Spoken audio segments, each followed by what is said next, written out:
ओम नमः शिवाय, जय श्री महाकाल। देखिए दोस्तों, गुरुजी ने कहा है कि यदि आपके जीवन में बहुत ज़्यादा परेशानी चल रही है और आप बहुत ज़्यादा थक चुके हो तो ऐसे में आपको ये पीले चंदन वाला उपाय कर लेना है। तो इससे आपके जीवन की जितनी भी समस्या है, जो बाधा है, वो खत्म होगी। तो गुरुजी ने कहा है कि जिन लोगों के जीवन में धन से जुड़ी समस्या चल रही है, व्यापार सही नहीं चल रहा है, नौकरी में परेशानी आ रही है, या घर में लड़ाई झगड़ा और क्लेश बढ़ता जा रहा है, तो कहने का मतलब है कि आपके जीवन में कैसी भी समस्या चल रही है, तो उसके लिए आपको ये उपाय जरूर करना है। तो पूज्य गुरु जी की कथा को सुनकर ही ये उपाय बहुत अच्छे से समझाएंगे। उसके पहले इस वीडियो को लाइक कर दें और चैनल पर नए हो तो सब्सक्राइब जरूर करिएगा। देखिए दोस्तों, इस वीडियो में हम आपको 2 उपाय बताएंगे और दोनों उपाय समस्या खत्म करने के लिए और मनोकामना पूर्ति के लिए है। अच्छा, तो इस उपाय में जो सबसे पहले सामग्री लेनी है वो है चंदन। तो आपको चंदन लेना है। तो कौन सा चंदन लेना है? पीला चंदन। और अगर आपको पीला चंदन नहीं मिले तो आप लाल चंदन ले लीजिएगा, या सफ़ेद जो चंदन आता है वो ले लीजिएगा। इसी के साथ जो अगली सामग्री है वो है बेलपत्र। तो आपको इस प्रकार से बेलपत्र लेनी है।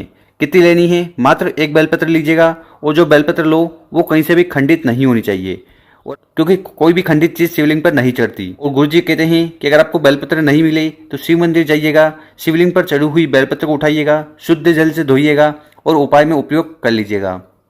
इसके साथ जो अगली सामग्री है वो है शहद। तो आपको शहद लेना है। कितना लेना है? 1-2 चम्मच, जो छोटी वाली आती है ना, उतना चम्मच शहद आपको ले लेना है। और इसके बाद जो अगली सामग्री है वो है तांबे का लोटा। देखिए, जब भी हम शिवलिंग पर जल चढ़ाने जाते हैं तो हमें तांबे के लोटे का उपयोग करना चाहिए। तो आपको तांबे का लोटा लेना है और इसमें आपको अपने घर से जल भर लेना है।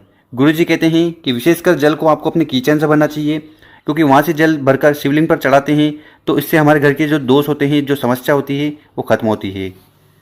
अब इन सामग्री को लेकर आपको पहुँच जाना है शिव मंदिर। और ये जो उपाय बता रहे हैं ये आप सुबह भी कर सकते हो और शाम को भी कर सकते हो। तो किसी भी समय कर लीजिएगा। और गुरुजी ने कहा है कि जो भी व्यक्ति इस उपाय को लगातार 7 दिन तक कर लेता है, या 7 दिन में किसी एक दिन भी कर लेता है, तो उसके जीवन की जो समस्या है, जो बाधा है, या फिर जो कामना है, वो पूर्ण होती है। तो शिव मंदिर में जाकर सबसे पहले आपको उत्तर दिशा की तरफ मुंह कर खड़े हो जाना है और ये उपाय करना है।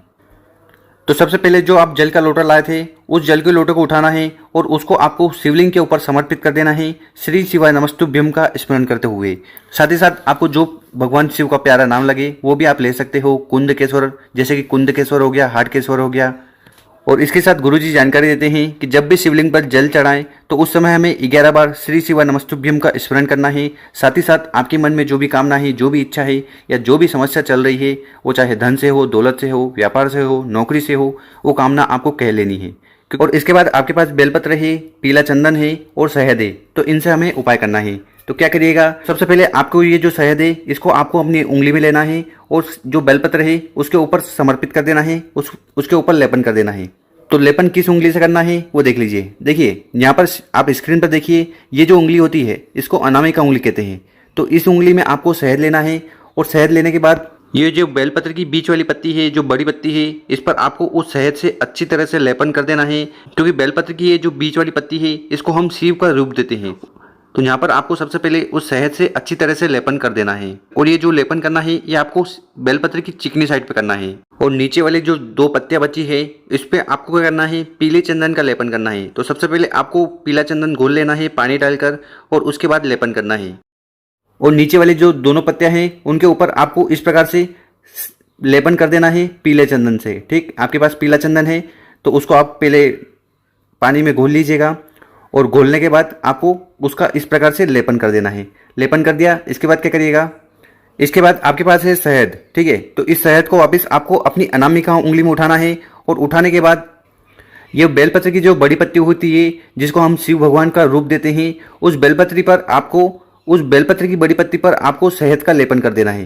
तो नीचे वाली पर हमने पीला चंदन लगाया था, ठीक, और ऊपर वाली पर आपको इस प्रकार से अच्छे से शहद का लेपन कर देना है।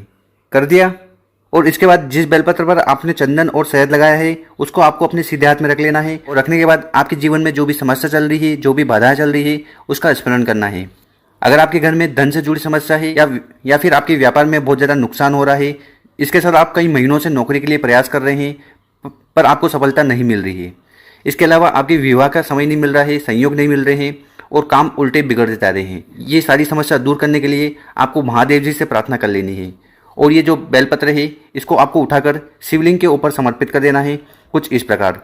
और शिवलिंग पर जब भी बेलपत्र समर्पित करो तो उसको हमें यहाँ पर उल्टा बेलपत्र समर्पित करना है। जिस साइड आपने पीला चंदन और शहद लगाया है उस साइड को आपको शिवलिंग से स्पर्श करवाना है, टच करवाना है। तो यहाँ पर हमें उल्टा बेलपत्र समर्पित करना है। और शिवलिंग पर बेलपत्र इस प्रकार रखिएगा कि इसकी जो डंडी होगी वो जलाधारी की तरफ होगी, इसकी जो बड़ी पत्ती होगी आपकी तरफ होगी। तो इस प्रकार से आपको ये बेलपत्र समर्पित कर देना है अपनी कामना, अपनी समस्या कहते हुए। तो गुरु जी कहते हैं कि जो भी व्यक्ति इस उपाय को सप्ताह में एक बार कर लेता है तो महादेव खुद उसके जीवन से सारे दुख परेशानी हटाने लगते हैं। अब जान लेते हैं गुरु जी द्वारा बताया गया दूसरा उपाय। देखिए, ये जो उपाय है ये आपके जीवन में जो भी विशेष कामना है उसको पूर्ण करेगा। अब वो कामना किसी भी प्रकार की हो सकती है, तो उसके लिए आपको इस उपाय को जरूर करना चाहिए। तो इस उपाय में जो सबसे पहले सामग्री हमें लेनी है वो है गुड़। तो आपको इस प्रकार से गुड़ का टुकड़ा ले लेना है। अगर आपको गुड़ का टुकड़ा नहीं मिले तो यहाँ पर आप पीला चंदन भी ले सकते हो।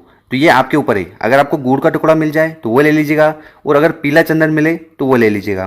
पर आपको एक सामग्री लेनी है, ऐसा नहीं कि आप दो ले लो, दोनों को नहीं लेना है, मात्र एक सामग्री ले लीजिएगा।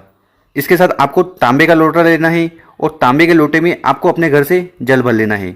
गुरुजी कहते हैं कि जल को आपको विशेषकर अपने किचन से भरना चाहिए। तो यहाँ से हम जल को भर कर ले जाते हैं तो हमारे घर की जो दोष है, जो समस्या है वो समाप्त होती है। इसके बाद क्या करिएगा कि जो आपने गुड़ लिया था, ठीक, उस गुड़ के टुकड़ों को उठाना है और इस जल के लोटे में डाल देना है। ठीक, तो ये जल का लोटा भरा हुआ है पानी से, इसके अंदर आपको ये गुड़ का टुकड़ा डाल देना है और उसको अच्छे से मिक्स कर लेना है, घोल लेना है। जब तक आप शिव मंदिर जाओगे तब तक ये अच्छे से घुल जाएगा। फिर इस लोटे को लेकर आपको पहुंच जाना है शिव मंदिर। ठीक, और ये उपाय आप सुबह भी कर सकते हो और शाम को भी कर सकते हो। तो किसी भी समय इस उपाय को कर लीजिएगा। और गुरुजी कहते हैं कि अगर आप ये उपाय करते हैं तो आपकी जो विशेष कामना है, इच्छा है, जो बहुत दिनों से परिपूर्ण नहीं हो रही है, वो पूर्ण होने लगती है मात्र ये एक छोटा सा उपाय करने से। तो शिव मंदिर में जाकर सबसे पहले नॉर्थ डायरेक्शन, उत्तर दिशा की तरफ मुंह कर खड़े हो जाना है। इसके बाद जिस लोटे में आपने गुड़ मिलाया था उस जल को उठाना है और उस जल को, लोटे को आपको शिवलिंग के ऊपर समर्पित करना है। पर यहाँ पर समर्पित करने का एक तरीका है, तो उस तरीके से आपको जल को समर्पित करना है। तो क्या करिएगा, सबसे पहले आपको जल को गिराना है इस जगह, और यहाँ से आपको एक धार में गिराते हुए आपको शिवलिंग के ऊपर ले जाना है। ठीक, शिवलिंग पर ले जाते समय शिवलिंग पर ले जाकर उसको वापस गिराते हुए आपको जल को वापस इस जगह लाना है। ठीक, समझ में आई? आपको क्या करना है, आपको जल को गिराते हुए श्री शिवाय नमस्तुभ्यम का स्मरण करते हुए जल को इस प्रकार से ऊपर ले जाना है और वापस उसको गिराते गिराते नीचे लेकर आना है। और जब आप ये उपाय कर रहे हो तो आपको श्री शिवाय नमस्तुभ्यम का स्मरण कर लेना है। तो कहने का मतलब है कि माता अशोक सुंदरी वाली जगह से आपको जल को गिराना शुरू करना है और उसका अंत भी यहाँ पर ही आकर करना है। तो बस इतना सा उपाय है। और गुरुजी ने कहा है कि जो भी व्यक्ति इस उपाय को पूरे तन और मन से कर लेता है तो फिर महादेव जी उसकी कौन सी भी कामना होगी, इच्छा होगी, या उसके जीवन में जैसी भी समस्या चल रही होगी उनको खत्म कर देते हैं। तो कर देखिएगा, बहुत ही आसान सा उपाय है और मनोकामना पूर्ति के लिए ये विशेष उपाय है। और इसके बाद क्या करना कि महादेव जी की जो चौखट होती है वहाँ पर आपको बैठ जाना है और ओम नमः शिवाय का स्मरण करना है। 2 मिनट तक आपको ओम नमः शिवाय का स्मरण करना है और फिर घर चल जाना है। आपकी समस्या, आपकी कामना जल्द पूर्ण होगी।